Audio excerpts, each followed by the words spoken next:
Bom, ontem teve também um bate-papo com o Alexei Arestovich, e ele falou algumas coisas interessantes aqui, que batem com aquele outro mapa do Deep State Live, né, que é esse mapa aqui, porque, repara, ele fala justamente que, olha só, os russos não conseguiram criar defesas ao longo do rio Oskil, que ele está falando, né? O mesmo, tanto em Kupiansk quanto em Borova. Então, é justamente essas duas partes aqui, ó.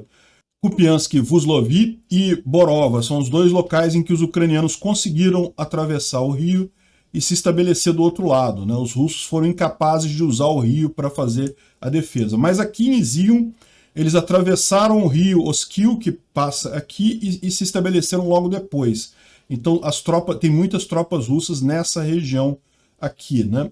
Sobre Lima, olha só, Lima a gente tem informação que já foi até tomada. Ele está dizendo aqui que ela está quase soltando, né? Ou seja, os russos já estão quase expulsos de Lima. E se isso acontecer, o que essa região aqui? E se isso acontecer, vai ser muito bom para os ucranianos, por quê? Parece que nesse momento eles estão lutando nesta área aqui, atacando Crimina do sul para o norte. Se Lima ceder, se os ucranianos conseguirem tomar Lima, eles têm uma estrada aqui que eles podem atacar Crimina pelo oeste. E daí, ou seja, atacando a cidade em dois flancos, certamente teria uma vantagem muito grande nisso daqui, né? Então essa parece que ser a ideia dos ucranianos. Eles estão aqui nessa região, já tem Stary, Caravan, já está na mão dos ucranianos. Lima, aqui nesse mapa, não mostra ainda, condizente com o que ele está dizendo aqui. Mas como eu falei para vocês, a gente tem informação de que já caiu Lima, né? Vuhledar, aqui em Zaporizhia, os russos estão com muito medo de uma ofensiva até Melitopol. Estão colocando vários reforços ali, chegaram 4 a 6 BTGs novos para colocar defesa. Para a Ucrânia atacar nesse local vai precisar de muitas forças, né? Mas não é um cenário impossível, segundo ele. Um ponto interessante que ele coloca são os vários conflitos internos dentro das forças russas, né? Parece que o exército da LNR, que é uma daquelas repúblicas separatistas ali, foi acusada pelos militares russos de fugir e abandonar tanques, e aí eles falaram que não, mas que não tinha ninguém da LNR lá, mas era, na verdade, o 11º Corpo de Kaliningrado. Também tem brigas entre os Kadyrovitas e o exército regular russo, próximo a Kherson. Enfim, eles estão dizendo que os russos também estão com dificuldades de mandar novos reforços para a Ucrânia, porque muitos estão recusando voltar para a Ucrânia. Aqueles que saíram fugindo de lá e não querem voltar de jeito nenhum. Novos recrutas não querem ser mandados para a Ucrânia. Então eles estão com esse problema sério, né? Como a gente falou, houve troca também da comando russo, os caras não conseguem se acertar nisso daí, né? Enfim, bem interessante aqui esse relato dele. E o que ele falou é o seguinte, também o que eles estão preocupados é a quantidade de crimes de guerra nos territórios recém-liberados. Eles vão fazer investigação para levantar os crimes de guerra lá, porque certamente a Rússia vai acabar pagando por isso mais dia, menos dia, né? O Instituto para Estudo da Guerra, ele lembra que a contraofensiva ucraniana no sul, ou seja, em Kherson, está gerando um impacto muito grande na moral russa, né? A ponto de que ele está meio que corroborando aqui aquela hipótese dos russos se entregarem, porque de fato eles estão numa armadilha, eles não conseguem sair dali, não conseguem ser supridos ali na margem direita do Dnipro. Realmente, tropas da República de Donetsk, né, da DNR, entre aspas, República Separatista de Donetsk, parece que abandonaram Kiselivka e se moveram em direção ao Dnipro, né? A gente já tinha falado sobre isso alguns dias atrás. Ou seja, existe realmente um problema de moral muito grande ali, e isso pode, de fato, levar à rendição das tropas russas naquela região, né? E aqui na segunda parte ele ressalta também a dificuldade de trazer novos reforços russos para a guerra. Os russos não querem ir lutar, né? Bom, uma notícia triste, o Alexander Shapovalov é um bailarino muito famoso lá na Ucrânia. Ele acabou morrendo hoje no campo de batalha. Ele foi voluntário nas Forças Armadas Ucranianas logo depois do dia 24 de fevereiro infelizmente, né? Para lembrar isso daí de que teve muito sangue rolando nisso daí. A gente fica vendo esse avanço ucraniano, é lógico, foi fantástico, foi uma coisa muito bacana, mas a gente tem que esquecer que houve um preço pago por isso, né? Mais um executivo de empresa petrolífera russo que morreu, cara, olha que coisa, bicho, um acidente terrível. Ele estava andando de barco e, de repente, saltou do barco e morreu. Que coisa, né? No Ártico. Você sabe, no Ártico a água é muito gelada, você não consegue ficar muito tempo na água, né? Então, enfim, mais uma morte estranha lá na Rússia, né? Caramba, é incrível como é que a gente até tenta não tratar a Rússia como um estado mafioso, como uma máfia mesmo. Mas cara, olha só, os caras... Tá na cara que jogaram o cara do barco, né, no meio do Ártico lá. Tá na cara que fizeram alguma coisa com ele. Enfim, mais um caso de executivo de petroleira russo que é morto em circunstâncias suspeitas, né? Bom, esse artigo aqui é bem interessante da Radio Free Europe, sobre um advogado que está batalhando pelos recrutas russos que não querem ir à guerra, né? Ele está entrando com ações e coisa e tal, e representando os caras, e com algum sucesso, impedindo que eles voltem à guerra. E isso está gerando tanta dor de cabeça para o exército russo, que ele está sendo ameaçado de morte, ele próprio está sendo processado por traição à pátria e coisa e tal, sendo que o que o cara está fazendo é usando a lei, ele está advogando ali, está falando, olha só, pela regra, realmente você não pode mandar o cara para lá. Olha que situação complicada isso, né? Estão correndo atrás do próprio advogado, Grebenyuk, o nome dele, por ele estar fazendo o papel dele, está ajudando os recrutas dentro da lei russa, né?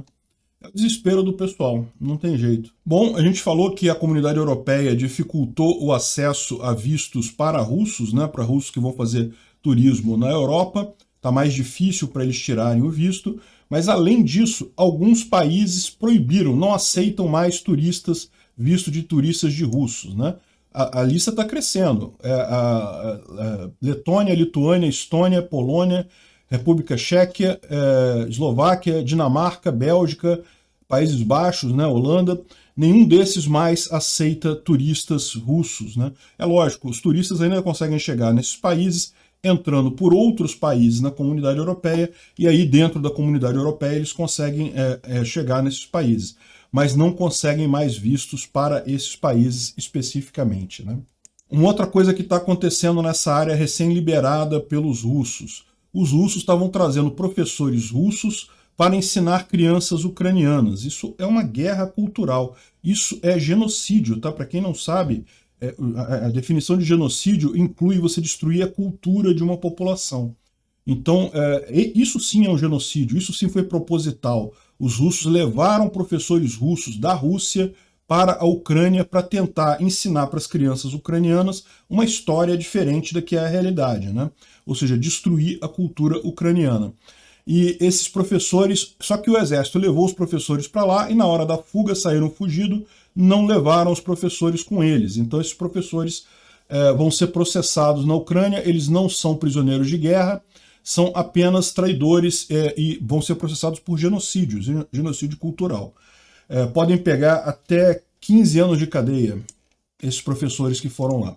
E a Ucrânia pretende fazer um exemplo nesse caso, porque tem outros professores em outras regiões da Ucrânia também. É bom o pessoal ficar esperto com relação a isso.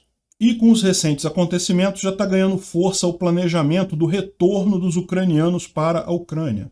No início da guerra, vocês sabem, muitos ucranianos acabaram indo para a Polônia, para a Tchequia, para a Eslováquia, enfim, para vários países ali no entorno da região, né? E é lógico, tudo está levando a crer que os russos não vão durar mais muito tempo, os ucranianos já estão querendo começar o planejamento disso daí. Esse planejamento, na verdade, já começou lá atrás, a gente já falou para vocês que havia um compromisso de determinados países da Europa, houve até uma divisão, que país que cuidaria da reconstrução de cada região na Ucrânia.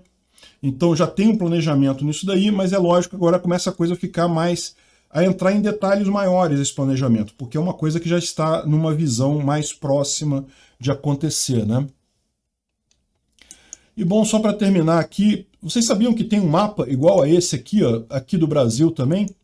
Pois é, tem um mapa do Brasil, se vocês quiserem consultar, ver como é que é. Esse mapa, esse sistema aqui, o liveuamap.com que eu uso, ele é um sistema que foi desenvolvido pelos ucranianos em 2014, quando houve a invasão da Rússia, ali, a invasão da Crimeia pela Rússia, né?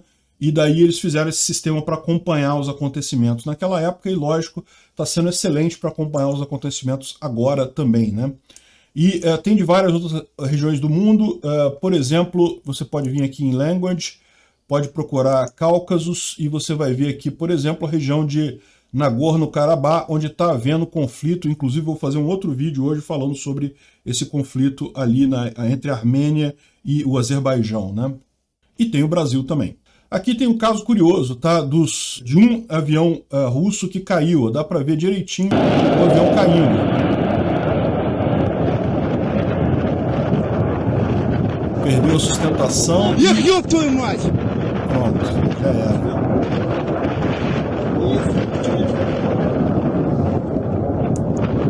Isso aqui foi na Crimeia, tá? Foi nessa região aqui. Isso aqui foi aqui na Crimeia, em algum aeroporto aqui próximo da ligação com o continente. Tem 3 pequenos aeroportos aqui, 4 na verdade. Algum desses aqui, esse avião decolou e acabou caindo. Tem imagens depois do socorro, mas assim, o socorro foi só pegar os restos, porque estava totalmente destruído o avião. Provavelmente era um Su-34, que é um avião relativamente novo. Enfim, não foi atingido por ucranianos por nada não, foi realmente erro do piloto. Provavelmente ele não teve tempo sequer de se ejetar ali, ele estava muito baixo quando caiu, né? Não dá para ver exatamente, eles não falam aqui se o piloto conseguiu se salvar, né? E daí tem essa outra notícia aqui, essa outra notícia aqui eu tomo ela com muito ceticismo, tá? Que pilotos russos estão planejando escapar para países da América do Sul, né? De novo, com a guerra que parece que está encaminhada, para os russos perderem agora, as pessoas começam a se preocupar com o depois, né? E todo mundo sabe que a Rússia o Putin, o Hitler do nosso tempo, né? É o novo cara mau aí da coisa. O que vai acontecer depois a gente não sabe, mas se você pegar, por exemplo, o que aconteceu na Segunda Grande Guerra, quem ficar por lá pela Rússia vai ter consequências sérias, porque fatalmente vai ter que responder pelos crimes de uma maneira ou de outra. E podem ser sentenças bastante sérias, né? E, infelizmente, a América do Sul ainda é vista por muita gente como um paraíso para ladrão fugido. Infelizmente, a história do nosso continente dá razão a essas pessoas. De fato, na Segunda Grande Guerra, por exemplo, muitos nazistas vieram para cá.